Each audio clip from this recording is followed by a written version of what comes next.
இந்த வகுப்பில் நம்ம என்ன டாப்பிக்கை பார்க்க போகிறோம் அப்படின்னா, பாளையக்காரர் புரட்சியை நம்ம தொடர்ந்து பார்த்துக்கிட்டு இருக்கோம். அந்த வரிசையில் இன்றைக்கி நம்ம பார்க்கக்கூடியவர் வீரபாண்டிய கட்டபொம்மன். இதுக்கு முன்னால் நம்ம 2 வீடியோ போட்டிருக்கோம். அந்த வீடியோவில் முதல் வீடியோவில் பாளையக்காரர் முறைன்னா என்ன, அது எப்படி உருவாச்சு, தமிழ்நாட்டுக்கு எப்படி வந்துச்சு, அவங்க ஏன் ஆங்கிலேயரை எதிர்த்தாங்க அப்படின்னு பார்த்தோம். புலித்தேவரையும் பார்த்தோம். 2வது வீடியோவில் வேலு நாச்சியார் அவரை பற்றி நம்ம டீட்டெயிலாக பார்த்தோம். இந்த வீடியோவில் வீரபாண்டிய கட்டபொம்மனை மட்டும் நம்ம டீட்டெயிலாக பார்ப்போம். இந்த வீடியோ நம்ம எப்படி மேக் பண்ணியிருக்கோம் அப்படின்னா, வீரபாண்டிய கட்டபொம்மனை பற்றி ஸ்கூல் புக்கில் எங்கே கொடுத்துருக்காங்க அப்படின்னு பார்த்தா 8ஆம் வகுப்பு, 10ஆம் வகுப்பு, 11ஆம் வகுப்பில் கொடுத்துருக்காங்க. பழைய சமச்சீர் புத்தகத்தில் 12ஆம் வகுப்பில் கொடுத்துருக்காங்க. நாம் என்ன பண்ணியிருக்கோம்னா, இத்தனை வகுப்பில் இருக்கிற டேட்டாவை எடுத்து அதை கம்பைன் பண்ணி தனியாக ஒரு செப்பரேட்டாக அந்த வீடியோவை க்ரியேட் பண்ணியிருக்கோம். ஸோ இந்த வீடியோவை பார்க்குறது ஒன்று தான், நீங்கள் 4 பாடத்தை படிக்கிறது ஒன்று தான். ஸோ அந்தளவுக்கு சுருக்கமாக தெளிவாக கொடுத்துருக்கோம். எல்லா டேட்டாவும் இந்த ஒரே வீடியோக்குள்ளே இருக்குது. ஸோ வீடியோவை ஸ்கிப் பண்ணாமல் முழுமையாக பார்த்து பயன்படுத்திக்கோங்க. நம்ம இப்போதைக்கு பாடத்துக்குள்ளே போகலாம். வீரபாண்டிய கட்டபொம்மன் இவரை பற்றி சொல்லணுன்னா, இவருடைய பூர்வீகம் ஆந்திரா. அதாவது வீரபாண்டிய கட்டபொம்மனுடைய பூர்வீகம் ஆந்திராவை சேர்ந்தவர்கள். இவங்க எப்படி தமிழ்நாட்டுக்கு வராங்கன்னா, தமிழ்நாட்டுக்கு நாயக்கர்கள் வர்றாங்க இல்லைங்களா, அப்போ தான் இவங்களும் வர்றாங்க. எப்போ வராங்க அப்படின்னு பார்க்கும்பொழுது 11ஆம் நூற்றாண்டில் வர்றாங்க. இவங்க அப்பா யார் அப்படின்னு பார்த்தா ஜெகவீரபாண்டிய கட்டபொம்மன். இவர் யாருன்னா, இவர் ஒரு நிலமானியதாரர், அதாவது ஜமீன்தாரர் மாதிரி. இவர் அந்த பகுதியை ஆட்சி பண்ணிகிட்டு இருந்தார். எந்த பகுதியை? வீரபாண்டியபுரம் அப்படிங்கிற ஒரு ஏரியாவை ஆட்சி பண்ணிகிட்டு இருந்தார். அந்த ஏரியாவுடைய தலைநகரம் எதுன்னு பார்த்தா பாஞ்சாலங்குறிச்சி. இவங்க அப்பா யார் காலத்தை சேர்ந்தவர் அப்படின்னா, கர்னல் ஹெரான் ஒருத்தரை பற்றி படிச்சிருப்போம். முதல் வீடியோவில் பார்த்தோம்ல, கர்னல் ஹெரான் 1755 பூலித்தேவர் மீது படையெடுத்து வந்தவர் தான் கர்னல் ஹெரான். அவர் காலத்தில் தான் இவங்க அப்பா இருந்திருக்காரு. இவங்க அப்பாவுக்கு பிறகு வீரபாண்டிய கட்டபொம்மன் 30 வயசு ஆகும்பொழுது ஆட்சிக்கு வராரு. குறிப்பாக வீரபாண்டிய கட்டபொம்மனை பற்றி சொல்லணுன்னா, இவர் எப்போ பிறந்தாருன்னா 1761 பிறந்தார். 1790 30 வயசு ஆகும்போது தான் இவர் பாளையக்காரராக மாறாரு. இவருடைய மனைவி பெயர் ஜக்கம்மாள். தம்பிகளை பொறுத்த வரைக்கும் 2 தம்பிங்க, ஒன்று ஊமைத்துறை, இன்னொன்று செவத்தையா. இவர் பாளையக்காரர் ஆகும்போது எப்படி இருந்திருக்காரு அப்படின்னா, நம்ம இன்றைக்கி பார்க்குறோமில்ல அந்த மாதிரி இவர் ரொம்ப வீரம் நிறைந்தவராக இல்லை, ரொம்ப சாஃப்டான டைப்பாக இருந்திருக்காரு. இவர் ரொம்ப சாஃப்டான டைப் அப்படிங்கிறத ஆங்கில கிழக்கிந்திய கம்பெனியே சொல்லியிருக்கு. யார் சொல்லியிருக்காங்கன்னா, கம்பெனியுடைய நிர்வாகிகளான ஜேம்ஸ் லண்டன், காலின் ஜாக்சன், இந்த 2 பேருமே சொல்லியிருக்காங்க இவர் ரொம்ப சாஃப்டான டைப்புப்பா அப்படின்னு சொல்லியிருக்காங்க. அப்படிப்பட்ட ரொம்ப சாஃப்டான மனம் கொண்டவர் பிற்காலத்தில் ஆங்கிலேயரை தீவிரமாக எதிர்க்கிறாரு. அதுக்கு என்ன காரணம்?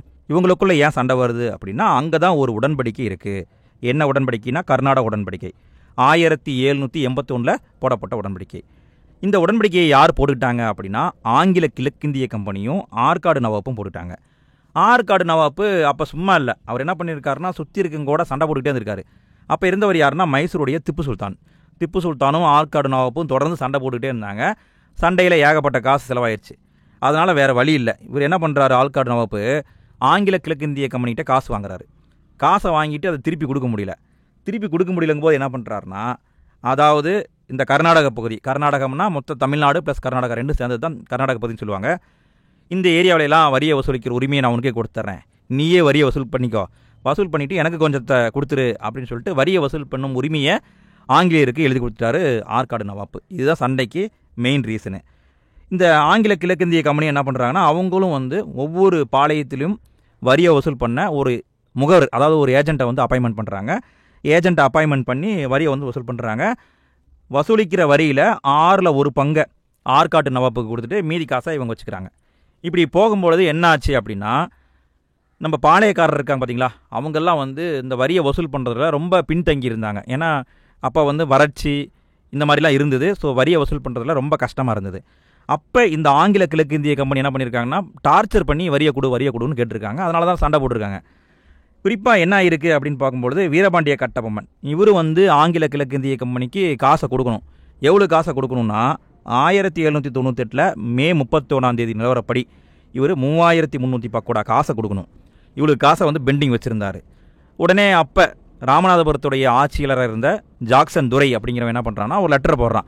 இந்த மாதிரி இவ்வளோ பெண்டிங் இருக்குது, காசை நீ உடனே கட்டு, இல்லைன்னா இராணுவ நடவடிக்கை நாங்கள் செய்வோம் அப்படின்னு லெட்டர் போடுறான். வீரபாண்டிய கட்டபொம்மன் என்ன பண்ணுறாருனா, ஏகப்பட்ட கடிதங்களை போட்டுகிட்டே இருக்கார். இந்த மாதிரி நிலைமை இப்படி தான் இருக்குது, கொடுக்க முடியலன்ட்டு. ஆனால் ஒவ்வொரு முறையும் அவன் என்ன பண்ணுறான்னா, நாங்கள் போர் தொடுப்போம், சண்டை போடுவோம், அவங்கள காலி பண்ணிடுவோம், அது மாதிரியே பேசிட்டு இருந்திருக்கான். அப்போ தான் வீரபாண்டிய கட்டபொம்மனுக்கு என்ன ஆச்சுன்னா கோவம் வந்துருச்சு. கோவம் வந்து தான் நம்ம இந்த படத்துலலாம் பார்த்துருக்கோம்ல, வானம் பொழிகிறது, பூமி விழிகிறது, உனக்கு ஏன் கட்ட வேண்டும் கிறிஸ்தின்னு சொல்லிலாம் சொல்லுவார்ல. அப்போ அந்த மாதிரிலாம் வந்து பேசியிருக்காரு. பிறகு கொஞ்ச நாள் கழிச்சு ரியாலிட்டியை புரிஞ்சுக்கிட்டு சரி காசை கட்டுறேன் அப்படிங்கிற மாதிரி போயிடுவாப்ல. அப்படி போயிட்டு இருக்கும்பொழுது என்ன ஆயிடுச்சுன்னா, 1798 ஆகஸ்ட் 18 ஜாக்சன் துரை வந்து ஒரு லெட்டரை போடுறான். யாருக்கு போடுறான்? வீரபாண்டிய கட்டபொம்மனுக்கு போடுறான். அந்த லெட்டரில் என்ன சொல்லியிருக்காராம் அப்படின்னா, 2 வாரங்களுக்குள், அதாவது 2 வீக், 2 வாரத்துக்குள்ள நீ வந்து என்ன ராமநாதபுரத்தில் சந்திக்கணும், இல்லைன்னா கடுமையான விளைவுகள் இருக்குன்னு சொல்லி பயமுறுத்தி ஒரு லெட்டரை போடுறான்.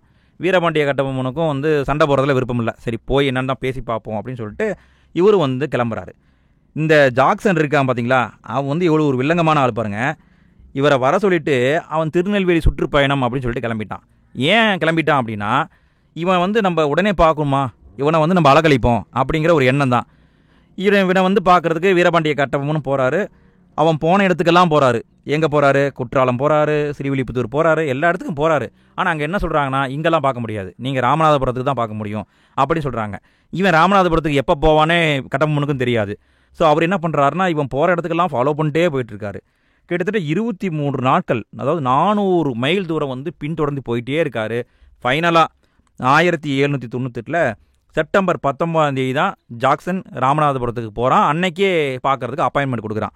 வீரபாண்டிய கட்டபொம்மன் என்ன பண்ணுறாருன்னா, உடனே இம்மிடியட்டாக போய் பார்க்குறாரு. பார்த்துட்டு இந்த மாதிரி 1080 பக்கோடா தான் பெண்டிங் இருக்குது, எல்லாத்தையும் நான் கட்டிட்டேன் அப்படிங்கிறத எக்ஸ்பிளைன் பண்ணுறாரு. இவரை வந்து உட்கார சொல்லி கூட பேசலை.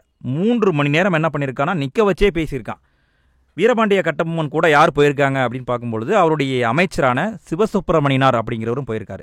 2 பேர்த்தையும் நிற்க வச்சே பேசிட்டு 3 மணி நேரம் பேசிட்டு கடைசியாக ஃபைனலாக அரெஸ்ட் பண்ண ட்ரை பண்ணுறான். அப்போ புரிஞ்சு போச்சு, இவன் நம்மளை கைது பண்ண போகிறான் அப்படின்னு தெரிஞ்சு போச்சு. அப்போ என்ன ஆச்சுன்னா, வீரபாண்டிய கட்டபொம்மனுடைய சகோதரர் யாருன்னா ஊமைத்துறை வந்து அந்த ராமநாதபுரம் கோட்டைக்கு வெளியே இருக்கார். அவர் உடனே சடனாக உள்ளே புகுந்து எல்லாத்தையும் அடித்து தோசம் பண்ணிட்டு அண்ணனை காப்பாற்றி கூப்பிட்டு போகிறாரு. அப்போ நடந்த ஒரு சின்ன சண்டையில் லெப்டினன்ட் கிளார்க் அப்படிங்கிறவர் கொல்லப்படுறாரு. இவர் யாருன்னா ஆங்கில படை தளபதி. அப்போ உடனே என்னாச்சு, வீரபாண்டிய கட்டபொம்மனை அழைச்சிட்டு போயிட்டாரு. ஆனால் அவருடைய அமைச்சரான சிவசுப்பிரமணியனார் வந்து மாட்டிக்கிட்டாரு. அவரை கைது பண்ணி ஜெயிலில் போட்டாங்க. அடுத்தது என்னாச்சு அப்படிங்கும்போது, வீரபாண்டிய கட்டபொம்மன் தப்பிச்சு வந்துட்டார்ல. தப்பிச்சு வந்த உடனே இவர் ஒரு லெட்டரை போடுறாரு. யாருக்கு லெட்டர் போடுறாருன்னா, மதராஸ் ஆட்சிக்குழுவுக்கு லெட்டர் போடுறாரு. எப்படியெல்லாம் ஜாக்சன் வந்து அவமானப்படுத்தினான், என்ன பிரச்சனை அப்படிங்கிறத விளக்கமாக எழுதி ஒரு லெட்டர் போடுறாரு. அந்த லெட்டரு மெட்ராஸ் கவுன்சிலுக்கு போகுது. அப்போ சென்னையுடைய ஆளுநராக இருந்தவர் யாருன்னா எட்வர்டு கிளைவ் அப்படிங்கிறவர். அவர் என்ன பண்ணுறாருனா, சரி அப்படியா, சரி உனக்கு ஒரு சான்ஸ் கொடுக்குறேன், நீ நேரில் வந்து நான் ஒரு 3 பேர் கொண்ட குழு அமைக்கிறேன், அந்த குழுவுக்கு முன்னாடி விளக்கம் கொடு அப்படின்னு சொல்கிறாரு. அப்படி அமைக்கப்பட்ட 3 பேர் யார் அப்படின்னு பார்த்தா, வில்லியம் ப்ரவுன், வில்லியம் ஓரம், ஜான் காசாமேசர். இந்த 3 பேர் கொண்ட குழு முன்பாக வீரபாண்டிய கட்டபொம்மனை வந்து ஆஜராகி விளக்கம் கொடுக்க சொல்கிறாங்க. வீரபாண்டிய கட்டபொம்மன் என்ன சொல்கிறாருன்னா, சரி நான் வரேன் அப்படின்னு சொல்லிட்டு அவரும் கிளம்பிடுறாரு. இந்த சமயத்தில் எட்வர்டு கிளைவ் என்ன பண்ணுறாருன்னா, ஜாக்சன் துரை இருக்கான் பார்த்தீங்களா, அவனை வந்து டெம்பரரியாக வந்து சஸ்பெண்ட் பண்ணிடுறாரு. டெம்பரரியாக சஸ்பெண்ட் பண்ணிட்டு சிவசுப்பிரமணியனாரை ஜெயிலேருந்து ரிலீஸ் பண்ணிடுறாங்க. வீரபாண்டிய கட்டபொம்மன் என்ன பண்ணுறாருன்னா, சென்னைக்கு போய் 1798 டிசம்பர் 15 அந்த 3 பேர் குழு முன்பாக விளக்கம் கொடுக்குறாரு. இதுதான் நடந்துச்சு விளக்கம் கொடுக்குறாரு. உண்மையை ஆங்கிலேயர்கள் புரிஞ்சுக்கிறாங்க. புரிஞ்சுக்கிட்டு இமீடியட்டாக என்ன பண்ணுறாங்கன்னா, ஜாக்சன் இருக்கான் பார்த்தீங்களா, அவனை வந்து நிரந்தரமாக டிஸ்மிஸ் பண்ணிடுறாங்க. அந்த இடத்துல வந்து எஸ்ஆர் லூசிங்டன் அப்படிங்கிறவரை அப்பாயின்மெண்ட் பண்ணிடுறாங்க. இப்படி வந்து பிரச்சனை வந்து ஓரளவுக்கு அங்கே சால்வ்டு. ஆனால் என்ன பிரச்சனை அப்படின்னா, வீரபாண்டிய கட்டபொம்மன் வந்து அவருடைய மனசில் வந்து அந்த ஒரு அவமானப்படுத்துறது வந்து அப்படியே ஆத்திரமாக மாறிடுச்சு. இவன் வந்து நம்மளை அவமானப்படுத்திட்டான்ல, இவனை நம்ம எப்படியாவது தோற்கடிக்கணும், பழி வாங்கணும்னு சொல்லி அவர் மனசுக்குள்ளே அந்த அவமானம், அந்த வெறி வந்து எரிய ஆரம்பிச்சிருச்சு. உடனே திரும்பவும் வந்து ஆங்கிலேயர் கூட முரண்டு படிக்க ஆரம்பிக்கிறாரு. இவர் 1080 பக்கோட தவிர மற்ற காசு எல்லாத்தையும் கட்டிட்டாரு. கட்டின பிறகு இவர் வந்து ஆங்கிலேயரோட அந்தளவுக்கு உறவு வந்து கரெக்டாக மெயின்டைன் பண்ணலை. இந்த சமயத்தில் என்ன நடக்குதுன்னா, தென்னிந்திய கூட்டமைப்பு அப்படிங்கிற கூட்டமைப்பு உருவாகுது. இந்த கூட்டமைப்பை யார் உருவாக்குறாங்க அப்படின்னா, மருது பாண்டியர் உருவாக்குறாங்க. அதாவது மருது பாண்டியர், திண்டுக்கலின் கோபால நாயக்கர், ஆனைமலையின் யதுல் நாயக்கர் எல்லாம் சேர்ந்து தென்னிந்திய கூட்டமைப்பு அப்படிங்கிற கூட்டமைப்பு உருவாக்குறாங்க. அந்த கூட்டமைப்பில் வீரபாண்டிய கட்டபொம்மனும் இன்ட்ரெஸ்ட் காட்டுறாப்புல. சரி நாமளும் சேருவோம், ஏன்னா இவங்க அங்கே நம்மளை அவமானப்படுத்திட்டாங்கல்ல, சரி அவங்கள நாமளும் காலி பண்ணுறதுக்கு ஒரு நல்ல வாய்ப்பு அப்படின்னு சொல்லிட்டு வீரபாண்டிய கட்டபொம்மன் என்ன பண்ணுறாருன்னா, அதில் சேர்ந்துருவார். இந்த தென்னிந்திய கூட்டமைப்பின் தலைவர் யார் அப்படின்னா மருது பாண்டியர். இவங்க என்ன பண்ணுறாங்கன்னா, திருச்சிராப்பள்ளி அறிக்கை அப்படிங்கிறத தயாரிக்கிறாங்க. குறிப்பாக இந்த தென்னிந்திய கூட்டமைப்பில் சேராத ஒரு பாளையம் எது அப்படின்னு பார்த்தா சிவகிரி. இந்த சிவகிரி மட்டும்தான் எதுலேயுமே சேரமாட்டான். இந்த சிவகிரி பாளையம் இருக்குது பார்த்தீங்களா, இந்த சிவகிரி பாளையம் தான் எப்பயுமே யார் கூடயுமே சேராது. வீரபாண்டிய கட்டபொம்மனும் மருது சகோதரரும் என்ன பண்ணுறாங்கன்னா, இந்த சிவகிரி பாளையத்தை எப்படியாவது நம்ம கண்ட்ரோலுக்கு கொண்டு வந்துடணும் அப்படின்னு ட்ரை பண்ணுறாங்க. ஏன் ட்ரை பண்ணுறாங்க அப்படின்னு பார்க்கும்பொழுது, இந்த சிவகிரி பாளையம் இருக்குது பாருங்கள், அந்த பாளையத்துடைய பாளையக்காரருடைய மகனான வீரபாண்டியன் இவங்ககிட்ட வந்து சேர்ந்துருவான். அதாவது அப்பா வந்து ஆங்கிலேயர் பக்கம், மகன் வந்து இவங்க பக்கம். வீரபாண்டியன் இவங்க பக்கம் சேர்ந்துருவான். அதே மாதிரி தலவாய் அமைச்சர் குமாரசாமி நாயக்கரும் இவங்க பக்கம் வந்துடுவார். அதனால் மகனும் வந்துட்டான், அமைச்சரும் வந்துட்டாங்கன்னா இவங்க என்ன பண்ணுவாங்கன்னா சிவகிரி மீது படையெடுப்பாங்க. படையெடுக்கும் பொழுது அது ஆங்கிலேயருக்கு விடுக்கப்பட்ட சவாலாக மாறிடும். உடனே ஆங்கிலேயர் இதுதான் சாக்குன்ட்டு சண்டை போட ஆரம்பிச்சிருவாங்க. இந்த சமயத்தில் சென்னையுடைய ஆளுநர் வந்து மாறி இருப்பார். சென்னையுடைய ஆளுநர் யார் அப்படின்னு பார்க்கும்பொழுது வெல்லிஸ்லி பிரபு. இந்த வெல்லிஸ்லி வந்து என்ன பண்ணுவார்னா, மே மாதம் 1799 திருச்சிராப்பள்ளி, தஞ்சாவூர், மதுரை ஆகிய பகுதிகளில் நிறுத்தப்பட்டிருந்த படைகளை நீங்கள் பாஞ்சாலங்குறிச்சிக்கு போங்க அப்படிங்கிற ஆர்டரை போட்டுருவார். இந்த 3 படைகளுக்கும் தலைவராக யார் இருப்பார் அப்படின்னா மேஜர் பானர்மன். மேஜர் பானர்மன் வந்து தலைவராக வந்துடுவார். அப்புறம் என்ன ஆகும் அப்படின்னா, இவங்க கூட அதாவது பிரிட்டிஷ் படையோட திருவிதாங்கூர் படையும் சேர்ந்துக்கும். குறிப்பாக இவங்க வர்றதை பார்த்த உடனே வீரபாண்டிய கட்டபொம்மன் என்ன பண்ணுவார்னா, 1799 ஜூன் 1 500 பேரோட நம்ம சிவகங்கை இருக்குது பார்த்தீங்களா, சிவகங்கையில் போய் சின்ன மருது கூட ஆலோசனை பண்ணுவார். இப்படி வந்து ஆங்கிலேயர் நம்ம மீது போர் தொடுக்க போகிறாங்க, படைகள் வந்துக்கிட்டு இருக்கு, என்ன பண்ணலாம் அப்படின்ட்டு.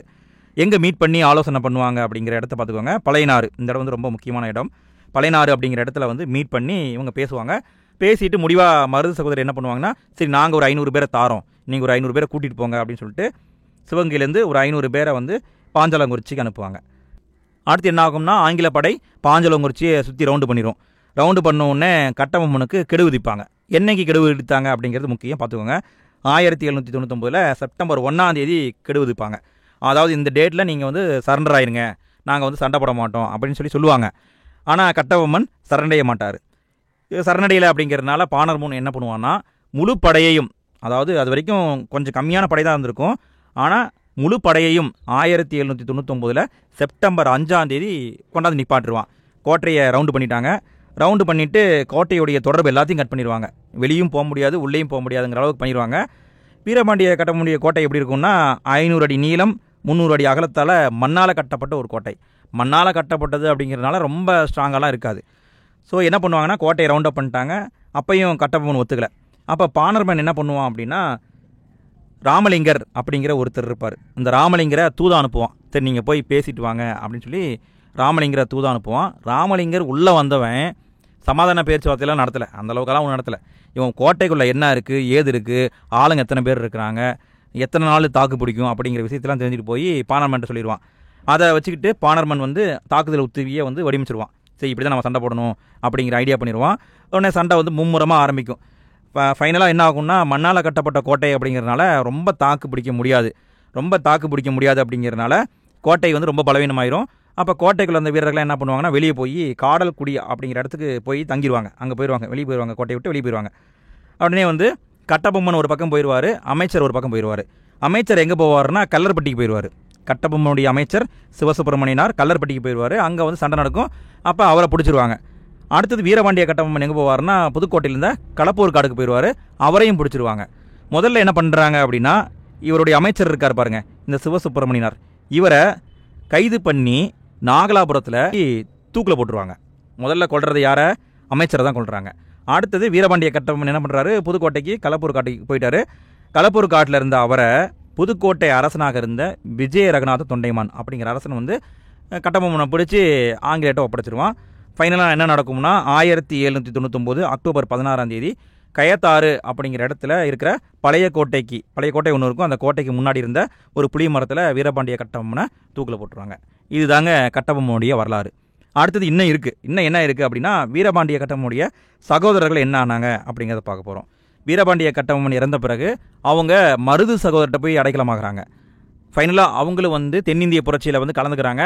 ஆனாலும் அவங்களையும் பிரிட்டிஷ் கவர்மெண்ட் கைது பண்ணிடுறாங்க. கைது பண்ணிவிட்டு 1801 நவம்பர் 16 பாஞ்சாலங்குறிச்சியில் கட்டபொம்மனுடைய சகோதரர்கள் ஊமைத்துறை, செவத்தையா 2 பேரையும் தலையை வந்து துண்டித்து கொண்டுருவாங்க. அடுத்தது இன்னும் ஒரே ஒரு பாயிண்ட்டை மட்டும் பார்த்துடுவோம். என்ன பாயிண்ட் அப்படின்னா, பக்கோடா அப்படிங்கிற ஒரு பாயிண்ட். நம்ம வந்து பக்கோடான்னு பார்த்தோம்ல, பக்கோடா அப்படிங்கிறது யார் காலத்தில் உருவாக்கப்பட்டிருக்கு அப்படின்னா, விஜயநகர அரசர்கள் காலத்தில் உருவாக்கப்பட்ட இது ஒரு தங்க நாணயம். இதோடைய மதிப்பு ரொம்ப அதிகமாக இருந்திருக்குதுங்க. அதாவது திப்பு சுல்தான் காலம் இருக்குது பார்த்தீங்களா, அப்போ ஒரு பக்கோடா 3000 ரூபாய்க்கு சமமாக கருதப்பட்டிருக்கு. ஒரு பக்கோடா என்பது 3000 ரூபாய். பிற்காலத்தில் இங்கிலாந்தில் ஒரு பழமொழியே உருவாகியிருக்கு, பக்கோடா மரத்தை உழுக்குதல். அதாவது இந்தியாவுக்கு போனால் இந்த பக்கோடாவை அள்ளிட்டு வருவோம் அப்படிங்கிறது இங்கிலாந்து மக்கள்கிட்ட இருந்த ஒரு கருத்தான். தமிழில் வந்து பக்கோடா என்பதை வராகன் அப்படின்னு சொல்லுவாங்க. இவ்வளோ தாங்க முக்கியமான பாயிண்ட்ஸு. இவரை பற்றி நம்ம A to Z இந்த வீடியோவில் தெரிஞ்சுக்கிட்டோம். அடுத்த வீடியோவில் தீரன் சின்னமலையை பற்றி நம்ம பார்க்க போகிறோம். நம்ம என்ன பண்ண போகிறோம்னா இனிமேல் வந்து செப்பரேட்டாக ஒவ்வொரு டாப்பிக்கையும் எடுத்து எல்லாத்தையும் கம்பைன் பண்ணி ஐஎன்எம்மை ஒரு தொடர்ச்சியாக நம்ம கொண்டு போகலான்னு இருக்கோம். வீடியோ பிடிச்சிருந்தா அப்படியே மறக்காமல் லைக்கை தட்டி விட்டுருங்க. வீடியோ எப்படி இருந்தது அப்படிங்கிற கருத்துக்களை மறக்காமல் கமெண்ட்டில் போட்டு விடுங்க. நல்லா படிங்க. All the best.